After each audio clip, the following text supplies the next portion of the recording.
The first thing I remember wasn't the pain. It was the silence. The kind of silence that only exists after your world has already fallen apart. When I finally opened my eyes, the hospital ceiling looked unfamiliar, bright white lights blurring together as machines beeped beside me. My throat felt dry. My body refused to move. A nurse noticed my eyes opening and smiled. "You're awake. You've been unconscious for almost 3 days. 3 days." I tried to speak, but only a whisper came out. "My husband?" She hesitated. "He came the first night. Just the first night." That answer didn't feel right. My husband, Daniel, wasn't perfect, but after 12 years of marriage, I couldn't imagine him leaving me alone in a hospital. "He has work," the nurse added politely. I nodded. Of course. Daniel always worked too much. At least that's what I believed. Hours later, he finally walked into the room carrying flowers from the hospital gift shop. Cheap flowers. Not because I cared about the money. Because Daniel always bought lilies. These were carnations. He kissed my forehead. "You scared me." His smile looked practiced, like he'd rehearsed it in the parking lot. "I'm sorry I couldn't stay longer. Work has been crazy." There it was again. Work. I squeezed his hand. "I understand." He stayed exactly 23 minutes. Yes, I counted. After he left, I stared at the ceiling wondering why something felt wrong. Maybe it was the medication. Maybe trauma changes the way you see people. Or maybe your instincts know the truth long before your heart is ready. The next morning, my younger sister, Melissa, visited. She hugged me tightly. Too tightly. She kept talking without stopping. "You'll be home soon. We're taking care of everything. Don't stress." Every sentence felt rehearsed. Almost like she didn't want me asking questions. When she thought I was sleeping, I heard her whisper outside the door. "She's awake now." A man's voice answered. "We'll deal with it later." The voice sounded like Daniel. My stomach twisted. Later that evening, while scrolling through my phone for the first time, I noticed something strange. More than 20 missed notifications from my bank. At first I assumed they were hospital bills. Then I opened the banking app. My heart stopped. Pending transaction. $8,942. Merchant. Ocean Majesty Luxury Cruises. I stared at the screen for almost a minute. Luxury cruise? I hadn't booked a cruise. Maybe fraud. Maybe someone stole my card. I immediately called the bank. After verifying my identity, the representative sounded confused. "Ma'am, this purchase was authorized using your saved card information." "When?" 3 days ago. 3 days ago. The exact day I was unconscious. I frowned. There must be a mistake. I'm afraid not. The booking included 4 passengers. 4 passengers. I wasn't one of them. The representative continued.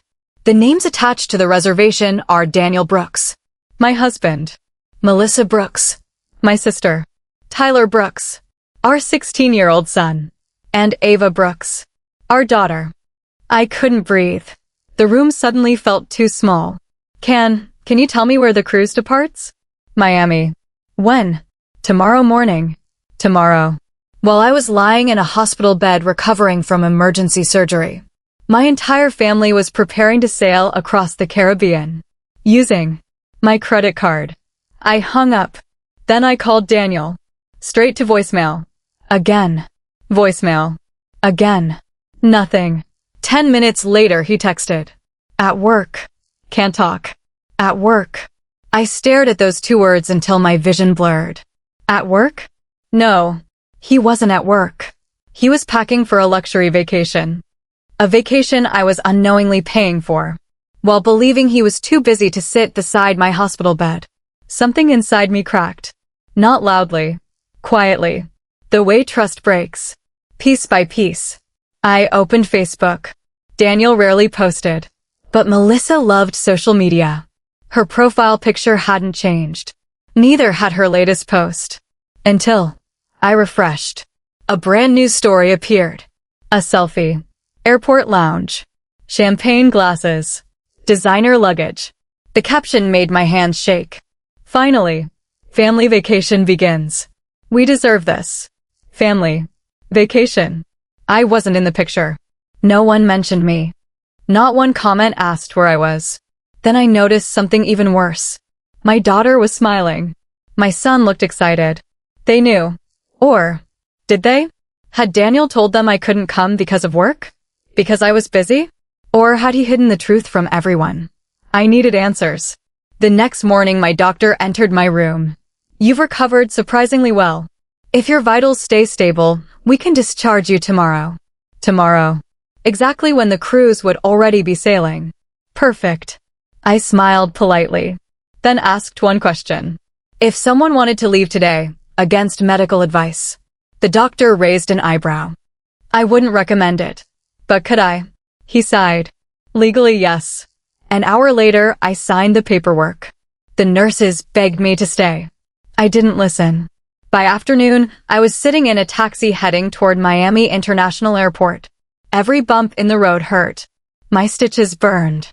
But betrayal hurts more than surgery. As we approached the airport, my phone buzzed again. Daniel. For 1 second, I considered answering. Instead, I let it ring. A voicemail appeared moments later. Hey, honey. Sorry I've been so busy at work. I'll try to visit tonight. Tonight? He wasn't even trying anymore. He had forgotten I could see the date.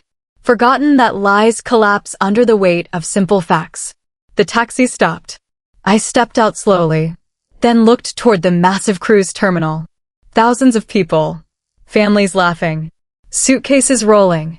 Somewhere in that crowd, my husband was boarding a luxury ship. With my children, my sister, and nearly $9,000 charged to my card. I pulled my sunglasses down, took a deep breath, and started walking toward the terminal. I wasn't there to scream. I wasn't there to cry. I was there to see how long people could keep lying. When the person they had buried in their minds was suddenly standing right in front of them. The automatic doors slid open, and cool ocean air hit my face. People were laughing, hugging, and taking pictures before boarding the enormous cruise ship. Families looked excited. Couples held hands. Children ran around with backpacks almost bigger than they were. For a second, I wondered if I should turn around. Not because I was afraid of Daniel, because I wasn't sure I was ready to see the truth. But after everything that had happened, I knew one thing. Some answers hurt. Not knowing hurts even more. I walked slowly toward the boarding area, my stitches reminding me with every step that I had left the hospital less than 3 hours earlier. Then I saw them. Daniel, Melissa, our son Tyler, our daughter Ava. They were standing together, smiling for a family photo. A family photo. Without me. A photographer counted. 3, 2, 1. Just as the camera flashed, I spoke. Looks like I'm a little late. For heads turned at exactly the same moment. Daniel's smile disappeared instantly. The color drained from his face. Melissa dropped her sunglasses. Tyler looked confused. Ava's mouth fell open. For several long seconds, nobody spoke. Finally, Daniel forced out a nervous laugh. Honey, what are you doing here? I looked at him calmly. I thought you were at work. Silence. The words hit harder than any scream ever could. Daniel opened his mouth, then closed it again. Melissa quickly stepped forward. We were just going to explain. No, I interrupted. You were going to leave. She looked away. Daniel tried again. Listen, things aren't what they seem. I smiled. You're right. They're worse. Tyler stepped closer. Mom, Dad told us you couldn't travel because you were recovering at home. I looked directly at my son. Recovering where? He frowned. At home. I've been in the hospital for 3 days. His face changed instantly. What? Ava looked at Daniel. Dad, what is she talking about? Daniel's breathing became heavier. He realized something. His lies were beginning to collide. He had told different stories to different people. And now, they were all standing together. Melissa tried to rescue him. We didn't want to upset the kids. I laughed. For the first time all day, it wasn't a happy laugh. It was the sound someone makes when disbelief becomes certainty. You didn't want to upset them? So you thought stealing nearly $9,000 from me while I was unconscious was somehow thoughtful? People nearby had started watching. Daniel lowered his voice. Please don't do this here. Oh, I absolutely will. I pulled out my phone, opened my banking app, turned the screen toward Tyler and Ava. This cruise. I paid for it. Their eyes widened. What? Daniel reached for my phone. I pulled it away. You used my credit card. You told me you were working. You visited me once in the hospital. For 23 minutes. And then you disappeared. Tyler slowly stepped backward. Dad, is this true? Daniel couldn't answer. Because it was. Ava started crying. You lied to us. I thought Mom just had the flu. My heart shattered. They didn't know. They honestly believed I was safe at home. Daniel had lied to everyone. Not just me. Melissa crossed her arms. You're making a scene. I turned toward her. A scene? You booked yourself onto a luxury cruise using money that wasn't yours while your sister was recovering from emergency surgery. You don't get to define what a scene is. A security supervisor noticed the growing crowd and walked over. Is everything all right? I smiled politely. Actually, I'd like to report fraudulent credit card charges. Daniel's eyes went wide. Wait. The supervisor looked serious. Fraud. Yes. I showed him the transaction history. The purchase was made while I was unconscious in the hospital. Daniel grabbed my arm. Don't. I looked down at his hand, then back into his eyes. You should have thought about that before telling me you were at work. The supervisor asked Daniel for identification. Within minutes, another cruise employee arrived. Then someone from guest services. Because the reservation had been purchased using a disputed payment method, boarding was temporarily suspended. Daniel began panicking. Honey, we can fix this. I shook my head. No. You can explain it. There was a difference. A very big difference. Tyler suddenly spoke.